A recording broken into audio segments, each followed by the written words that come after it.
nakikinig ka naman kay Cassie Ong, di ba? Si Cassie Ong ba nagsasabi ng totoo? Oo o hindi? Answer the question, please. Hindi ko po Pakisagot. alam, Madam Chair. Are you listening to her?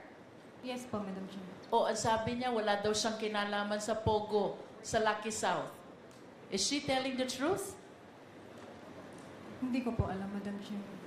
Of course, she's lying because that is contrary to your prior testimony. May I proceed to Cassie Ong, Mr. Chair? Just a Congresswoman- couple of questions.